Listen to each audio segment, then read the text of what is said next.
24 ಗಂಟೆಗಳ ಪ್ರಮುಖ ಸುದ್ದಿಗಳು. ಮಧ್ಯಪ್ರದೇಶ ಸಚಿವ ಸಂಪುಟವು ಏಕರೂಪ ನಾಗರಿಕ ಸಂಹಿತೆ ಯೂನಿಫಾರ್ಮ್ ಸಿವಿಲ್ ಕೋಡ್ ಯುಸಿಸಿ ಮಸೂದೆಗೆ ಅನುಮೋದನೆ ನೀಡಿದೆ. ಈ ಮಸೂದೆಯಲ್ಲಿ ಏಕಪತ್ನಿತ್ವ, ಸಮಾನ ಆಸ್ತಿ ಹಕ್ಕು ಹಾಗೂ ವಿವಾಹ ಮತ್ತು ಲಿವ್ ಇನ್ ಸಂಬಂಧಗಳ ಕಡ್ಡಾಯ ನೋಂದಣಿಗೆ ಅವಕಾಶ ಕಲ್ಪಿಸಲಾಗಿದೆ. ಆದರೆ ಪಂಗಡ ಸಮುದಾಯಗಳನ್ನು ಇದರ ವ್ಯಾಪ್ತಿಯಿಂದ ಹೊರಗಿಡಲಾಗಿದೆ. ಈ ಮೂಲಕ ಉತ್ತರಾಖಂಡದ ನಂತರ ಯುಸಿಸಿ ಜಾರಿಗೆ ಮುಂದಾದ ಎರಡನೇ ರಾಜ್ಯವಾಗಿ ಮಧ್ಯಪ್ರದೇಶ ಹೊರಹೊಮ್ಮಿದೆ. At Universal Group of Institutions, we provide you BA, BCom, BSc integrated with UPSC. Spain ತಂಡವು ಅರ್ಜೆಂಟೀನಾವನ್ನು ಹೆಚ್ಚುವರಿ ಸಮಯದಲ್ಲಿ 1-0 ಗೋಲುಗಳಿಂದ ಸೋಲಿಸಿ ತನ್ನ ಎರಡನೇ ಫಿಫಾ ವಿಶ್ವಕಪ್ ಪ್ರಶಸ್ತಿಯನ್ನು ಗೆದ್ದಿದೆ.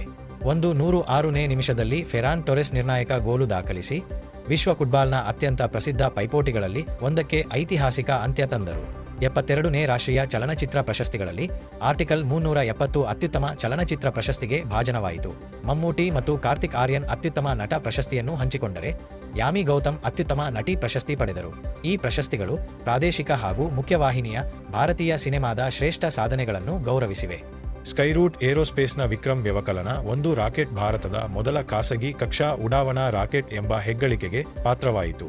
ಮಿಷನ್ ಆಗಮನ ಅಡಿಯಲ್ಲಿ ಇದು 450 ಕಿಲೋಮೀಟರ್ ಎತ್ತರದ ಲೋ ಅರ್ತ್ ಆರ್ಬಿಟ್ ಲಿಯೋ-ಗೆ ಹಲವು ಪೇಲೋಡ್ಗಳನ್ನು ಯಶಸ್ವಿಯಾಗಿ ಉಡಾಯಿಸಿತು. ಇದು ಇನ್ಸ್ಪೇಸ್ ಚೌಕಟ್ಟಿನಡಿ ಭಾರತದ ಖಾಸಗಿ ಬಾಹ್ಯಾಕಾಶ ಕ್ಷೇತ್ರದ ಐತಿಹಾಸಿಕ ಸಾಧನೆಯಾಗಿದೆ. ಆಂಧ್ರಪ್ರದೇಶದಲ್ಲಿ ಕೋವಿಡ್ ವ್ಯವಕಲನ 19 ಮಾದರಿಗಳಲ್ಲಿ ಒಮಿಕ್ರಾನ್ ತಹ5 ರೂಪಾಂತರ 4 ಮಾದರಿಗಳಲ್ಲಿ ಪತ್ತೆಯಾಗಿದೆ. ಆರೋಗ್ಯ ಅಧಿಕಾರಿಗಳು ಸಾಮಾನ್ಯ ಲಕ್ಷಣಗಳೇ ಕಂಡುಬಂದಿದ್ದು, ಹೆಚ್ಚು ತೀವ್ರತೆಯ ಯಾವುದೇ ಸಾಕ್ಷ್ಯ ಇಲ್ಲ ಎಂದು ಸ್ಪಷ್ಟಪಡಿಸಿದ್ದಾರೆ. ಅಂತಾರಾಷ್ಟ್ರೀಯ ಆರೋಗ್ಯ ನಿಯಮಗಳು 2005 ಅಡಿಯಲ್ಲಿ ಈ ರೂಪಾಂತರದ ಮೇಲೆ ನಿಗಾ ವಹಿಸಲಾಗಿದೆ. ಲಡಾಖ್ನ ಪುಗಾ ಕಣಿವೆಯಲ್ಲಿ ಭಾರತವು 1,000 ಮೀಟರ್ ಆಳದ 2 ಭೂಶಾಖ ಜಿಯೋಥರ್ಮಲ್ ಬಾವಿಗಳನ್ನು ಕಾರ್ಯಾರಂಭಗೊಳಿಸಿದೆ. ಇವು 1 ಮೆಗಾವಾಟ್ ಸಾಮರ್ಥ್ಯದ ಪೈಲಟ್ ಯೋಜನೆಗೆ ನೆರವಾಗಲಿದ್ದು, ಭೂಮಿಯ ಒಳಗಿನ ಉಷ್ಣಶಕ್ತಿಯನ್ನು ಬಳಸಿಕೊಂಡು 24/7 ಸ್ವಚ್ಛ ಇಂಧನ ಉತ್ಪಾದನೆಗೆ ಮಹತ್ವದ ಹೆಜ್ಜೆಯಾಗಿದೆ.